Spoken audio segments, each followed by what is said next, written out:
Este vestido me traz muitas recordações. Esse vestido estava pendurado numa vitrine em Nova York e Eleazar bateu os olhos no vestido e disse: compre esse vestido, ele fica muito bem no palco, é uma cor que vai bem para você. E a gente costumava ir, na época em que ele dava aula de regência na Yale, ia a Nova York aos sábados, e era um tempo muito bom, um tempo que eu tinha assim, muito orgulho de Eleazar ser professor de regência numa universidade tão famosa como era a Yale University. Aqui um armário que não é aberto há muito tempo, mas também traz muitas recordações. Por exemplo, isto aqui é a beca do doutorado dele de Ciências e Humanidades, de Letras e Humanidade. Olha só que lindo. Isso aqui ele usou e tem uma foto, ele usando isso aqui no dia do doutorado dele. Este fraque, Eleazar regeu muitos concertos com esse fraque. E uma vez numa recepção, após um concerto, um senhor chegou: maestro, o senhor esqueceu de tirar a marca da tinturaria. Ele não sabia que isso era a Legião d'Honneur, que é uma coisa tão importante, que muitos poucos brasileiros têm essa condecoração. Essa é uma condecoração que nos dá muito orgulho. Acreditar ou não, nasce com a pessoa, porque ele saiu de Iguatu. Olha, Iguatu é interior do Ceará, tipo, muito interior mesmo. Família pobre, família remediada, como se diz. Uma vida dura, uma vida de trabalho, de estudo, observação, estudo com clareza, porque eu estudo sem clareza, mas uma família pobre, uma família protestante. Por isso, e daí, que foi uma família bem encaminhada. E me educou, como quase todos os outros, num grupo escolar. Eu fui para um grupo escolar estudar com diversos rapazes, e eu encontro de vez em quando com um na rua, meu colega de grupo no Ceará. Foi assim. Menino problema. Menino problema. Por que menino problema?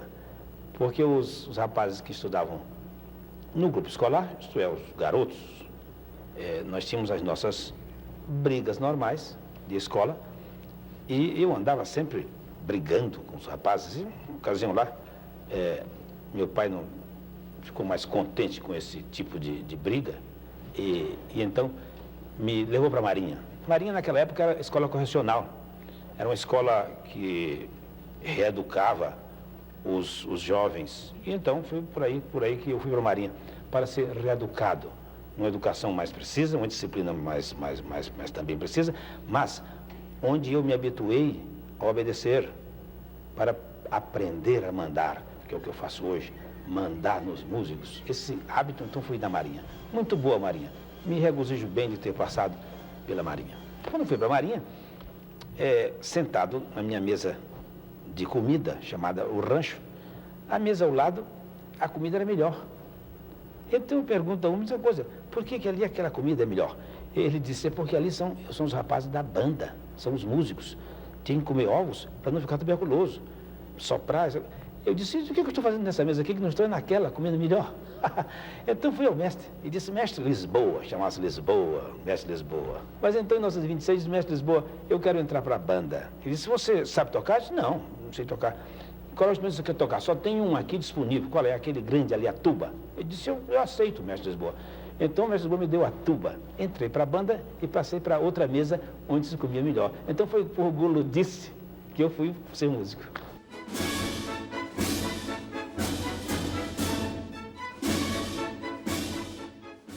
Este blazer tem também uma história. O então presidente Castelo Branco chamou Eleazar e Pelé no palácio e ele disse: aqui está o rei da mão e o rei do pé. E tiraram uma foto. O Eleazar, que ia reger em Londres, colocou a foto dentro da partitura que ele decorava sempre caminhando. Ele costumava ir pela rua caminhando. Ele viu esse blazer em Londres, entrou na loja, perguntou o preço. E aí o dono da loja perguntou: o senhor é de onde? Ele falou: do Brasil. Ele falou: do you know Pili? Eleazar falou: não conheço. Aí ele falou: que pena, se o senhor conhecesse Pili, esse blazer seria de graça. Aí o Eleazar falou: como é que soletra? How do you spell it? Ele disse P-I-L-E. Ele falou, Pelé? Yes, yes. Ele tirou a foto e mostrou para o dono da loja e ganhou esse blazer. Olha aqui, aqui tem... Nossa Senhora, esse era o casaco que ele surrava também. As luvas que ele usava lá ainda estão aqui dentro do bolso. Nem tirei. Esse era um casaco que ele usava também. Era um casaco de bater. O outro era de concerto, esse era de bater. A casaca tem uma história. Está na casa do João Carlos Martins. Porque o meu filho está usando a casaca. Ele é agora assistente do João Carlos Martins.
O meu primeiro contato com Eleazar de Carvalho foi no camarim do Teatro Cultura Artística, quando ele vinha com a Orquestra Sinfônica Brasileira para o concerto mensal e muitas vezes também concerto para a juventude. Eu fui pedir um autógrafo, tão empolgada eu fiquei com a regência dele, eu ainda criança, e ele pôs: você será uma grande pianista se estudar, estudar e estudar. Esse estímulo que Eleazar dava para os jovens é uma coisa única, era só ele que fazia isso, porque ele dava para todo mundo. Ele via talento em alguém, ele ajudava. E depois muitos concertos seguiram.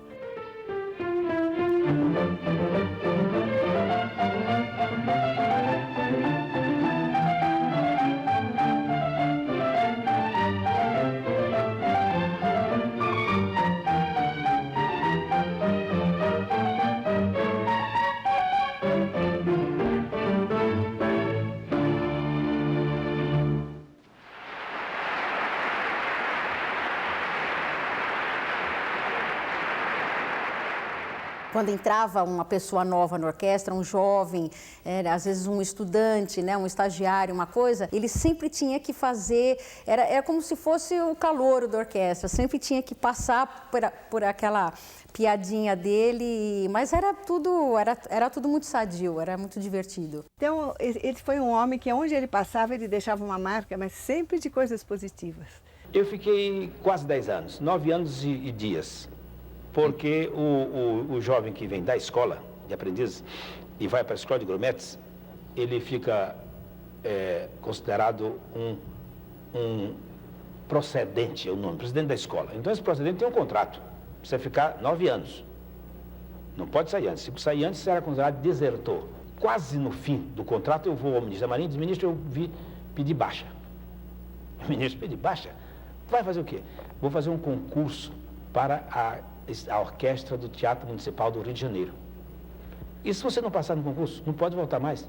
Ministro, eu vou passar no concurso.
E ele então concedeu a baixa. E eu fui fazer o concurso para a banda, quer dizer, a orquestra do Teatro Municipal do Rio de Janeiro. Eu entrei para a orquestra tocando tuba, era o tuba da orquestra. Como a tuba é um instrumento que tem pouco que tocar na ópera, a orquestra de ópera, principalmente 90% de ópera, e eu estava já na reta, quer dizer, já na estrada para a regência, então era mais fácil para mim observar o regente, que a minha aprendizagem no Brasil foi feita na base da observação. Eu possuo 18 diplomas da Escola de Música da Universidade, inclusive o de composição e regência, que só esse é que dá o título de maestro. Então a lei universitária diz, aos que concluíram os cursos de composição e regência do curso superior da universidade, escola de música, têm o título de maestro. Os outros, os colegas da periferia, se apelidam. Não digo que seja um apelido ruim, não, um apelido bom, porque é um apelido atraente, mas a lei estipula.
E assim eu fiquei esse tempo todo na banda, melhor, na orquestra do Teatro Municipal, até quando eu escrevi minha primeira ópera, Descoberta do Brasil, que me levantei do meu lugar de tuba para reger a ópera.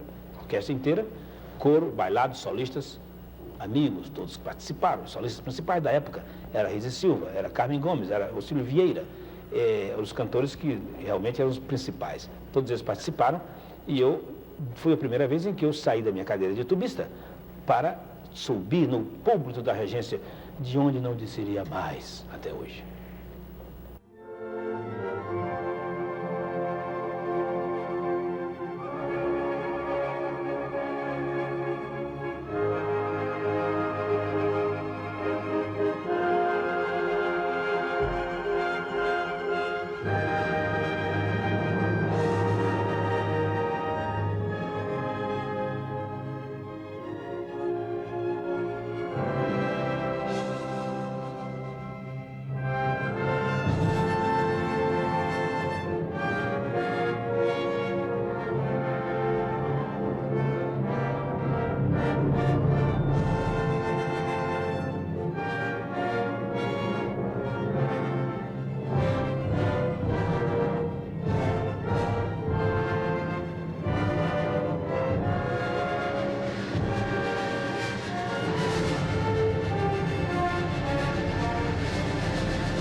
Eleazar tinha um grande sonho, o sonho de ter um local próprio para a apresentação da Orquestra Sinfônica. A orquestra estava numa situação de extrema dificuldade. O grande sonho da orquestra era ter uma casa, ter um teto. Isso levou o Eleazar a ter várias reuniões comigo. Isso depois resultou que nós pudéssemos estar desenvolvendo um projeto. Esses projetos tiveram continuidade, tendo aí a presença do maestro João Nesch, mas eles se iniciaram, foram idealizados, era um sonho do Eleazar de Carvalho. O maestro Eleazar, com certeza, ele foi um pioneiro da regência brasileira, ele foi um primeiro maestro a sair do Brasil e fazer de fato uma carreira de regente internacional. Ele esteve no Jet Set internacional. Não me ocorre nenhum outro maestro brasileiro que tenha tido tanta projeção e tanto reconhecimento, né? Porque em todas essas orquestras, ao que me consta, ele sempre regeu mais do que 3 vezes. E o maestro é sempre muito bem considerado quando ele volta, quando ele é reconvidado para uma orquestra. Eu cheguei nos Estados Unidos sem ser mandado por ninguém, sem ser chamado por ninguém, sem ter bolsas do governo, comprei minha passagem com meu dinheirinho lá da Urca e fui para lá. E lá eu descobri que Koussevitzky existia, fui ver Koussevitzky, difícil, através de Copland, Aaron Copland foi o introdutor, que eu conheci o nome daqui. Acabei dizendo a Copland que eu tinha uma mensagem do governo brasileiro para o Koussevitzky. Então o Koussevitzky me recebeu, disse a mensagem, eu disse a mensagem é verbal. Meu governo me encarrega de trazer os seus cumprimentos a um grande músico como é Vossa Excelência. E então disse, eu vim também ser seu aluno, não foi fácil, porque o outro que está ali ao lado, Bernstein, era já um deles, alunos de Koussevitzky, e foi assim que eu fiquei sendo aluno de Koussevitzky. Pedi 5 minutos, me dá 5 minutos de oportunidade.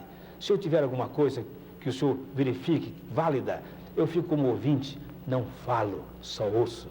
Mas se o senhor vir que eu não tenho nada, eu voltarei para o meu país e vou viver da caça e da pesca.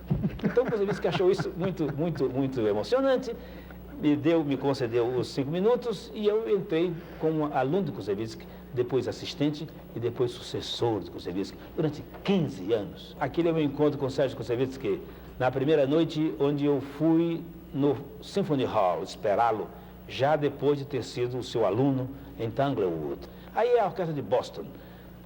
A minha estreia em Boston, vejam os cabelos, não dá para ver que é muito pequenininha, e ali o Zul talvez não seja suficientemente forte para verificar, mas é a orquestra de Boston. Aí eu estreiei nos Estados Unidos em 1947, e daí não foi difícil, não digo difícil, ser convidado para as outras orquestras, porque essa aí era a principal. Reger essa orquestra, que durante 25 anos quase ninguém subiu naquele púlpito, durante 15 ninguém, só Koussevitzky. E depois só 5 sujeitos subiram ali, eu fui um deles, humildemente, com humildade, fui um deles que subiu ali naquele púlpito, iniciando iniciando uma atividade profissional nos Estados Unidos, de cima para baixo.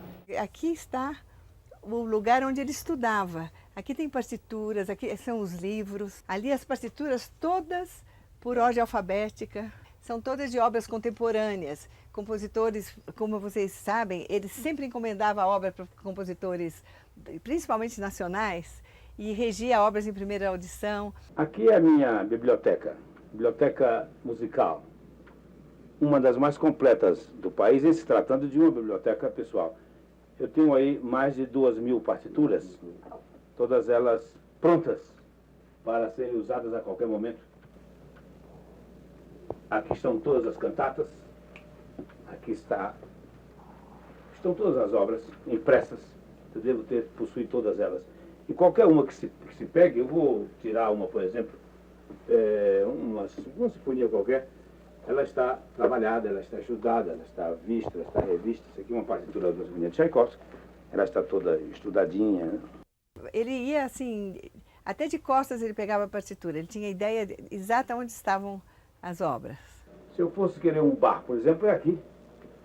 Qualquer uma das cantatas, ou a número 1, seria essa aqui, por exemplo. Cantata número 1, ou a última, que seria, por exemplo, essa aqui.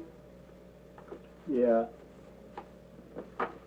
cantata 235, suplemento. Então, vamos fazer.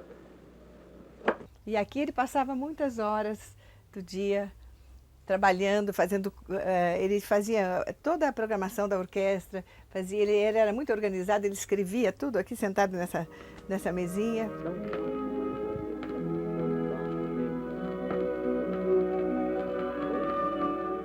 Olha, por exemplo, aqui, vamos fazer um pouco de Hora da Saudade. Está vendo esses bilhetinhos? Isso aqui ele punha para os alunos de regência lá na Yale. Non ti curar di costoro, ma guarda e passa, de Dante. Ele sempre dizia uma frase filosófica, ele era muito de Santo Agostinho. Ele sempre dizia aos alunos, a perfeição é o início da decadência. Não fiquem muito convencidos. Ele sempre dizia, could be better, pode ser melhor. Ele nunca dizia que um concerto foi perfeito. Você podia reger ou tocar muito bem, could be better.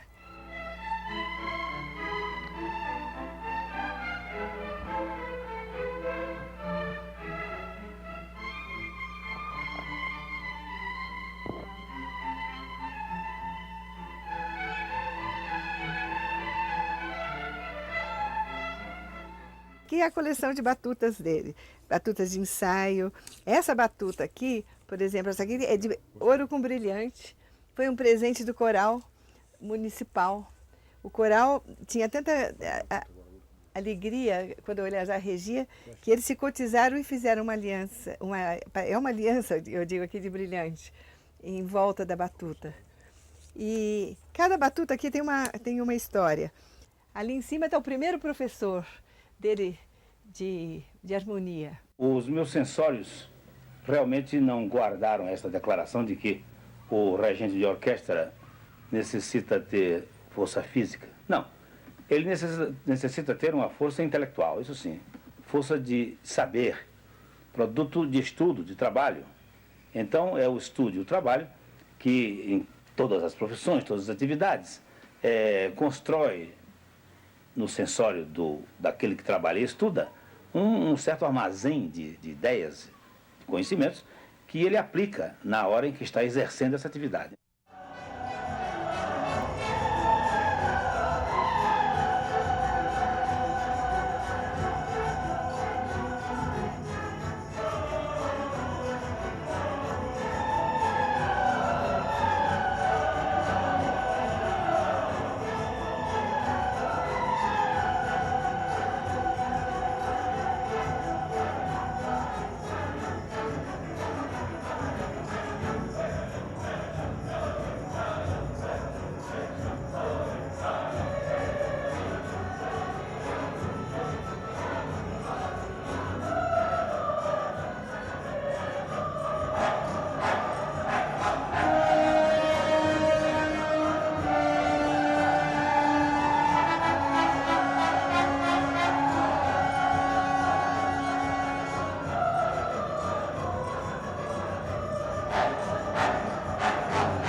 Bom, aqui, que é um lugar de tanta memória, eu quero aproveitar para falar um pouco da nossa vida, O Eleazar como homem, como marido, que eu digo, foi o melhor marido do mundo. Eleazar, estávamos em New Haven, ele levantava cedinho, preparava o café da manhã, com a mesa como se eu tivesse mordomo, secretária, empregada e motorista, porque era tudo sobre carretéis. Guardanapo não podia ser de papel, era de pano. Era tudo arrumado, o copinho para o suco de frutas, e ele fazia o próprio café. Quando eu levantava, estava tudo pronto. Uma maravilha. Um homem com toda aquela capacidade, com tudo que ele tinha a fazer, ele ainda tinha tempo para ir para a cozinha e preparar um café da manhã assim maravilhoso.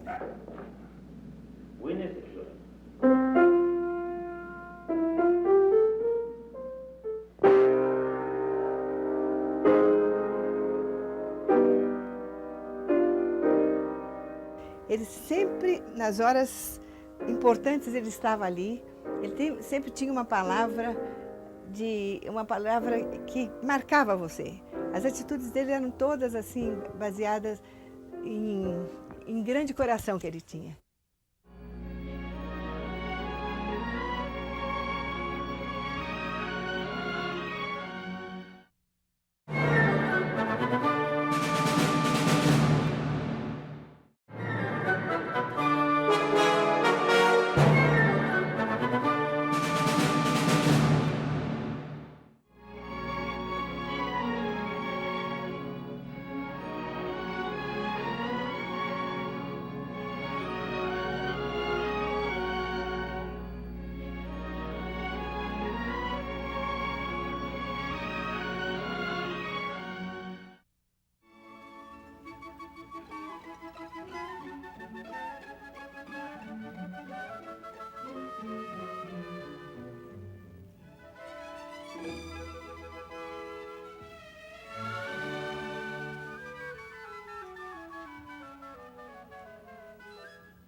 Tinete, como é que vai, querido? Opa, tudo bom, Antônio? Mas que flores lindas. Bonita, né? Então, como foi pra Sônia? Olha aqui pra Como é que vai, né? Como é que vai? Tudo bem? Tudo bem. Legal que vocês estão batendo um papo aí. Sobre o Eleazar. Lembrando do maestro. A caminhada do Eleazar a pé até o memorial.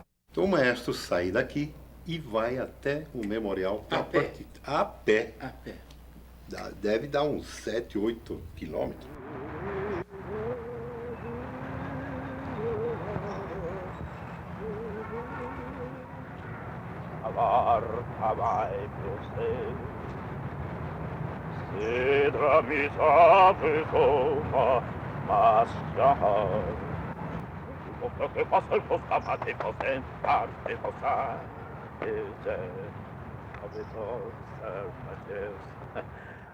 Com a partitura, subescrevendo e tal, a lápis. Quando já estava certo, depois do ensaio, então ele grifava em vermelho e azul. Quando o músico queria prolongar uma nota, etc., dizia, pare, batia na Respeito partitura. total. Respeito total ao compositor. Quando a senhora botar o pé, eu desço o meu, que aqui só tem lugar para uma pessoa. Agora suba. Vamos lá. Posição de sentido para todos e a sua posição de regente.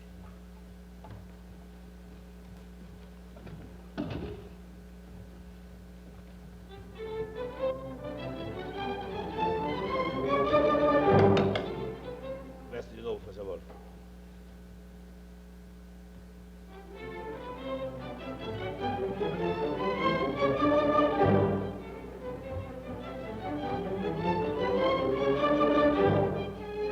O Campos do Jordão oferece umas certas qualidades atrativas para um festival desse tipo. Mas a finalidade da Secretaria é de fazer, como eu estava dizendo há pouco, 250 jovens conviverem ali durante um mês, ouvindo os profissionais da música, vendo dentro do ambiente. Um lá para afinar a orquestra, cardio.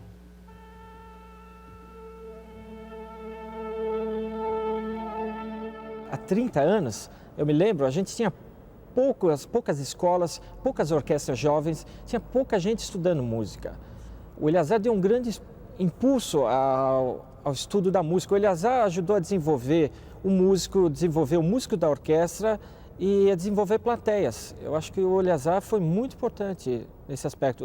A vocação pedagógica dele é uma das grandes marcas do Eleazar. Este aqui é o tempo, então o tempo exato para que a obra possa retransmitir aquilo que nós estamos necessitando. A pontuação, a articulação, a dinâmica. Muito bem, Dona Maria Porto. Muito obrigado. Vamos agora continuar com nossos exercícios de dinâmica para que todos possam compreender as nossas necessidades.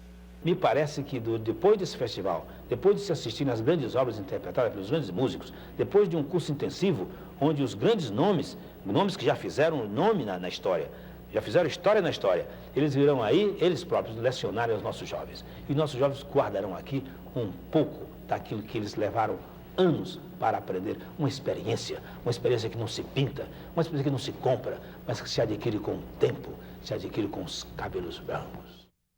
Meu Deus, mas como é bom estar no meio de amigos. Assim, Como é que vai, senhor? Tudo bem? Tudo bem, tudo bem. Olha o que eu trouxe para você. Ai, Gilberto, Não vai. muito obrigada. Tudo bom? Que lindo. Então. Falando do nosso Eleazar, né? O genial. Homem de aperta mais que irmão. Meu Deus, muito obrigada pelas flores. Eu vou sentar, participar então da nossa conversa. Muitas vezes o Tinete também acompanhava, né, e observou em ensaios aquelas tiradas do maestro, que ele dizia, jogada de tabela. Isso Você mesmo. conhece um? Sempre com muito humor. Ele, às vezes, tinha uma observação a fazer, uma observação séria sobre o ensaio, sobre a música, mas era com um músico que estava aqui à direita dele, mas em vez de eu virar para a direita e falar diretamente com o músico, ele usava a técnica, como ele chamava, a técnica da tabela. Então ele se dirigia a um músico lá atrás e dizia, bom, eu, se fosse o professor, mas não olhava para esse aqui, se fosse o professor, eu faria assim, de outra maneira. Etc. E aquele músico, no começo, não entendia muito bem, mas não era com ele, né? Mas o negócio era com esse aqui. Mas ele falava com aquele lá. Mas, Tinete, eu estava em Nova York com a Sônia, ela ia estrear a Aurora, dedicada a ela, e teve um momento no ensaio que parou e disse assim, Eleazar, ele disse, Eleazar? Professor, o senhor chamou Eleazar?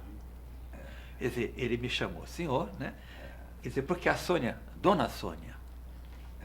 Aí, depois, tomando o cafezinho, o lanchinho, aqui você pode me chamar de Eleazar, mas na orquestra, não.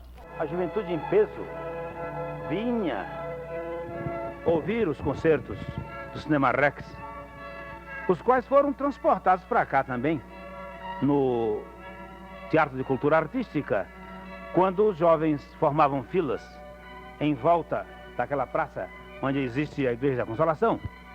Mas isto era na década dos 50, quando a juventude estava se educando. Gilberto, você foi jovem solista? Fui, mas nunca chamei o maestro de você. Então, mas que eu fui jovem solista, isso é verdade.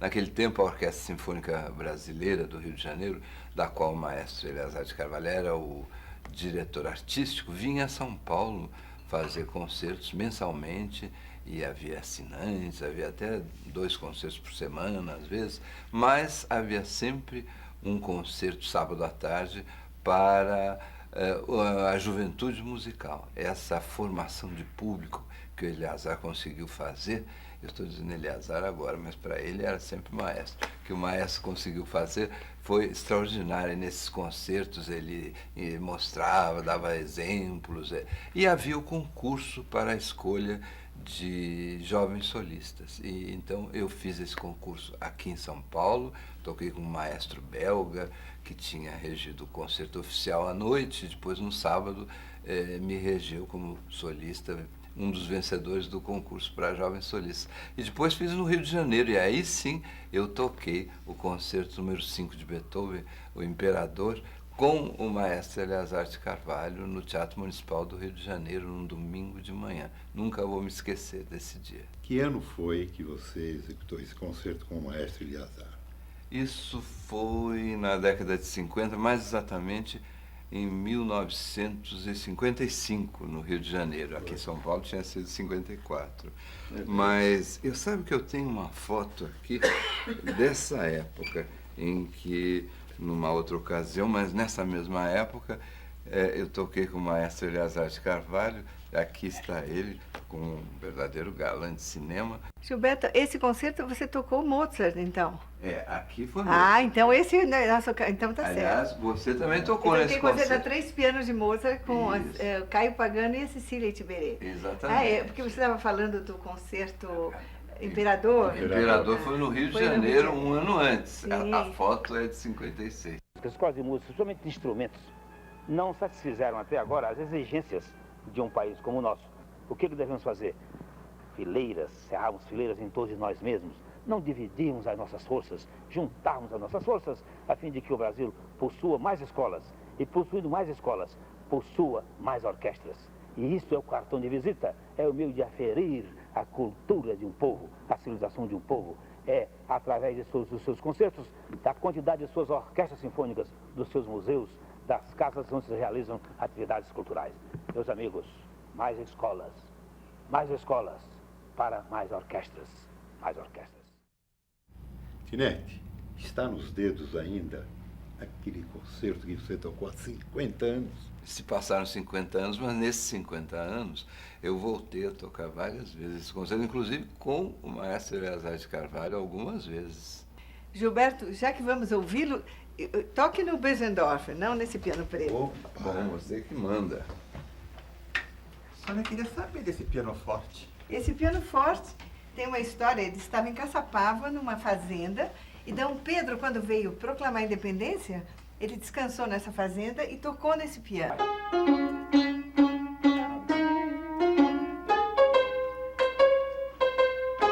Muito bem. Agora é Beethoven, né? O nosso grande compositor. É o Beethoven. Ótimo. Vou numa fria. Vamos ver esse piano que você disse, me recomendou. Esse também tem história? Tem história, tem a assinatura da Madalena Talhaferro. Emprestei para o primeiro festival de Campos do Jordão. Olha, então tem história tem mesmo. História, tem a assinatura do Hans Graf, do Dieter Weber, ótimo. Madalena Talhaferro. Beleza. Então é um piano que eu tenho... Eu vou experimentar um pouquinho. Mas o piano... tudo tem história aqui nessa casa. Tô vendo. Eu que te pus a fria, hein? Vamos ver, vou lembrar agora o concerto Imperador.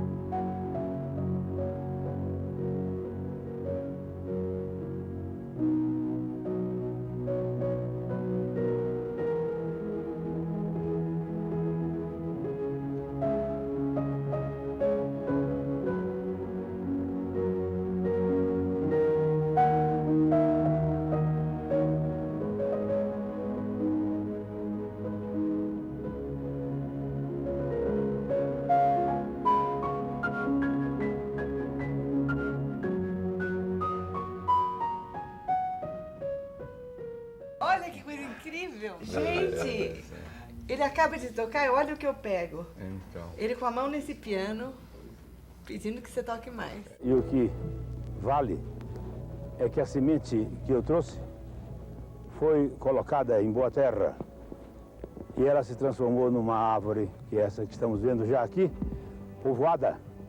Gente já se abrigando na sombra da árvore e outros até comendo os frutos dessa árvore.